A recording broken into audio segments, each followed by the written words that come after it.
मेरी चैनल पर आप सभी का स्वागत है। पिलामाने आज आम पढ़ा पद्य अनमोल मोती। अनमोल मोती का अर्थ क्या है? अनमोल दुर्मूल्य होता है, जिसका मूल्य किया नहीं जा सकता। वैसे एक मोती एक रत्न है, जार मूल्य आमे केबे करिपरिबा नहीं। सेहीपरि आमे आज जो कवि मानकर दोहा पढ़ा सेहीपरि दुर्मूल्य लेखा गुड़िक आमे आज पढ़ा। कबीर दासकर दोहा दीटा पद आमे पढ़ा। यही कबीर दासकर जो दोहा गुड़िक यह अनमोल मोती सदृश अटे। जेमिति जदि आमे को निज जीवन में व्यवहार करवा ताले निश्चित भाव आमे जड़े जड़े आदर्श मनुष्य भाव में परिगणित हवा। आज आमे पढ़ा कबीर दासकर दोहा। यह होचंती भक्तिकालर कवि। कबीर दास होचंती एमिति एक कवि जी कि तांकर ज्ञान, तांकर अभिज्ञता, तांकर ईश्वर विश्वास उपरे आधार कर लेखा गुड़िक लिखिं।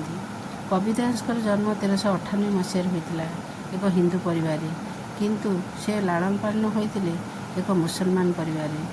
मुसलमान और हिंदू दुई धर्मर गुण तांका पाखे थिला। से अधिक पाठशाठ पढ़ी नथिले, किंतु तांकर ज्ञान बुद्धि प्रबल थिला।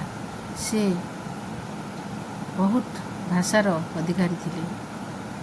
समाज में व्यापी कुसंस्कार, अंधविश्वास, धार्मिक रीतिनीति, पूजा पद्धति ये सब को से पसंद करनथिले। तेणु से कहते भगवान होचंदी एक। हिंदू हूँ, मुसलमान हूँ कि जेकोसी धर्मर लोक होना कहीं समस्ते भगवान को गोटे भगवान को ही विश्वास करवा दरकार। भगवान होचंदी गोटे। तेणु से समाज में व्यापी अंधविश्वास को कुसंस्कार को दूर करने तांकर लेखा माध्यम से बहुत प्रयत्न कर ये जो दोहा भगवान को से अनुभव करचंती, भगवान को से अंतर भितर तांकर साक्षात करचंती। से तांकर लेखा गुड़िक अति चमत्कार और उपादेय। आज आम जो दुईटी पद पढ़ा तांकर से पढ़ले आम अनुभव करवा जे कबीर दास केते जड़े अनुभवी कवि थिले आउ केते ज्ञान तांको पाखरे परिपूर्ण हो रही। पिलामाने आज आम कबीर दासकर दुईटी पद पढ़ा।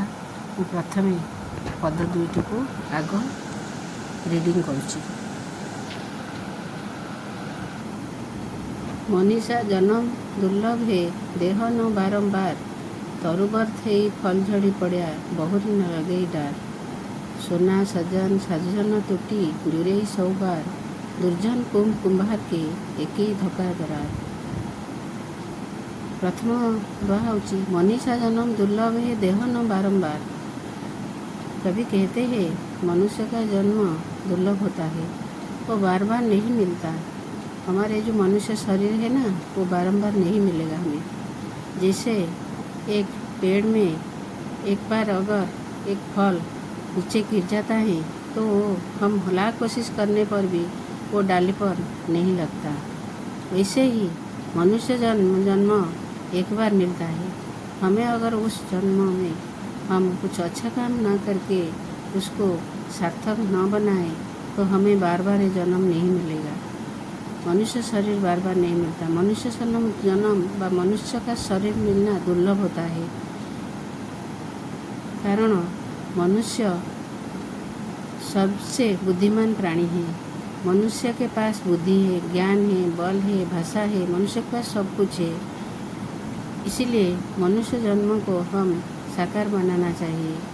पेड़ से फल गिर जाने के बाद जैसे दूसरी बार हम लाख कोशिश करने पर भी वो पेड़ पर नहीं लगता, उसी प्रकार मनुष्य जन्म एक बार चले जाए तो फिर से हमें नहीं मिलेगा। दूसरा दोहा है सोना सजन साधुजन टूटी, जुरे सौ बार, दुर्जन कुंभार के एक ही दरार। सोना सज्जन लोग सोने की तरह होते हैं अगर हम जो सोने के जो अलंकार धारण करते हैं एक बार वो टूट जाता है तो हम दूसरी बार उसको नया बना सकते हैं। वैसे ही सज्जन लोग होते हैं। अगर सज्जन लोगों के साथ हमारे एक बार खटपट हो जाए हम दूसरी बार हम उसके साथ फिर से दोस्ती बना सकते हैं।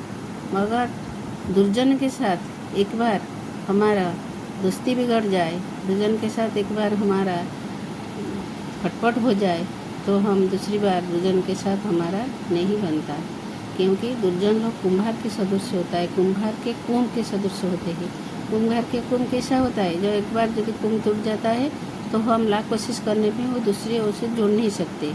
वैसे ही दुर्जन के साथ एक बार हमारा दोस्ती टूट जाए तो फिर से वो नहीं बनता। तो इसलिए कभी कहते हैं सज्जन लोग सोने की तरह होते हैं और दुर्जन लोग कुम्हार के कुंभ की तरह होते हैं, जो एक धक्का लगने पर टूट जाते हैं। सज्जन लोग सोने की तरह होते हैं। सोना एक बार टूट जाए हम दूसरी बार उसे जोड़ पाते हैं।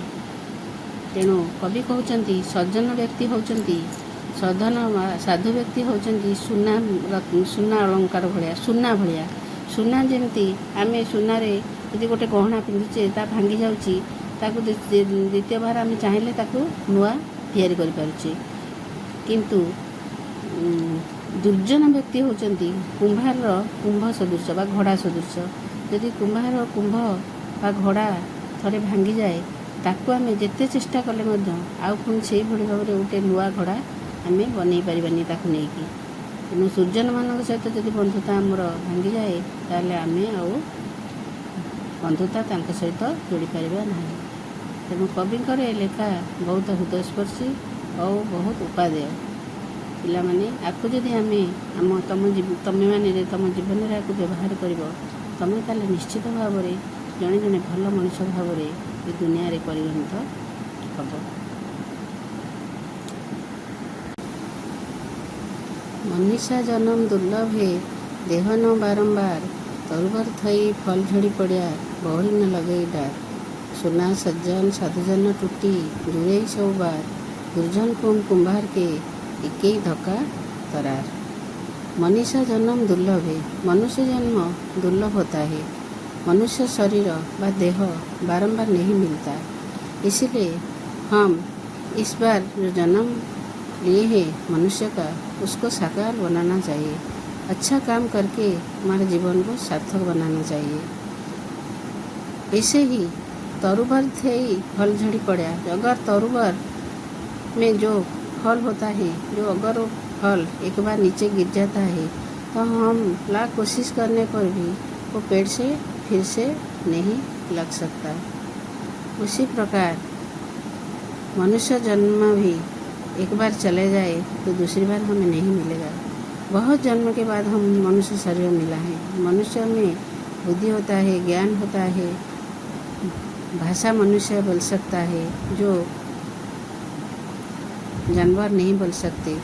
इसीलिए मनुष्य जन्म दुर्लभ है कभी कहते हैं।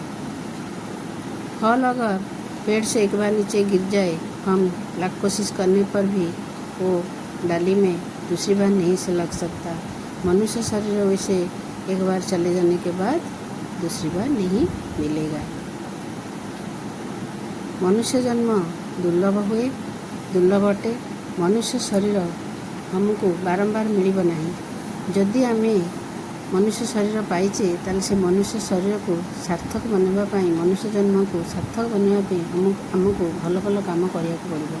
जमती लोक आमको मन रखिए। जमती गचर थले फल तले झड़ी पड़े आउ थे चेष्टा कले से गचरे लगे, ठीक से ही मनुष्य जन्म चलीगला आउ थे मनुष्य जन्म आमको मिलबनी। आउ गोटी दोहा होची कविंकर सोना सज्जन साधुजन टूटी जुड़े सब बार दुर्जन को कुम्भार के एक ही धक्का धरा। सोना सज्जन लोग सोने की तरह होते हैं, साधु लोग सज्जन लोग सोने की तरह होते हैं। सोना एक बार सोने का अलंकार अगर टूट जाए हम दूसरी बार उसे नया बना सकते हैं, मगर दुर्जन होते हैं कुम्हार के कुंभ की तरह। कुंभ एक बार टूट जाए तो दूसरी बार हम उसे नहीं बना पाएंगे। कभी कहते हैं सज्जन व्यक्ति के साथ अगर हमारा संबंध व मित्रता एक बार टूट जाए तो हम उसे फिर से जोड़ सकते हैं, मगर दुर्जन व्यक्ति के साथ अगर हमारी मित्रता व संबंध टूट जाए तो हम उसे दूसरी बार नहीं जोड़ सकते हैं। इसलिए सज्जन लोग, कवि कहते हैं, सज्जन लोग, साधु लोग सोने की तरह होते हैं, दुर्जन लोग कुम्हार के कुंभ की तरह होते हैं। कुंभ क्या होता है? एक बार हम कुंभ में एक धक्का देंगे तो कुंभ फट जाएगा, किंतु सोना एक बार टूट जाने के बाद हम चाहेंगे तो वो दूसरी बार नया बना पाएंगे। कवि कहते सज्जन लोग साधु लोग सुना भलिया हमें। सुना जमी आमर जदि सुना अलंकार आम गोटे पिंधिचे जब भांगीगला ताल आम नुआ कर जोड़ी पाइबा, किंतु जदि गोटे माटी घड़ा माटी कुंभ जदि आम भांगीगला ताको आम चाहिए से खपरा हो नुआ करें पुणी गोटे नुआ आमको किणा पड़ो। तेणु दुर्जन होती कुंभार कुंभ भाया आउ सज्जन होती सुना भाया। कविंकर ये लेखा के चमत्कार आ उपादेय मध्य। इसीलिए बच्चों, तुम लोग इस दोहे को अच्छी तरह से पढ़ोगे, समझने की कोशिश करोगे, और अगर हम उससे हमारे जीवन में इनको ये दोहे का जो अर्थ है, दोहे का जो उद्देश्य है, हम उसको हमारे जीवन में व्यवहार करेंगे तो निश्चित भाव में हम एक अच्छे मनुष्य व अच्छे जीवन बिता पाएंगे। पिलामाने ए विषय थिबा कष्ट शब्द मनीषा मनुष्य, दुर्लभ मिलना कष्ट, देह शरीर, तरुबर पेड़, डाल डाली, जुरेई टूट जाता है, दरार फटना, धक्का धक्का झोंका, ये सब कष्ट शब्द है। तुम सब ये विषय को अच्छी तरह से पद्य को पढ़ोगे, समझने की कोशिश करोगे। अगर तुम्हें समझना नहीं होगा तो तुम कमेंट करके मुझे बताओगे।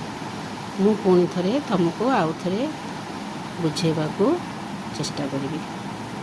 आज एतिकी रहूछि।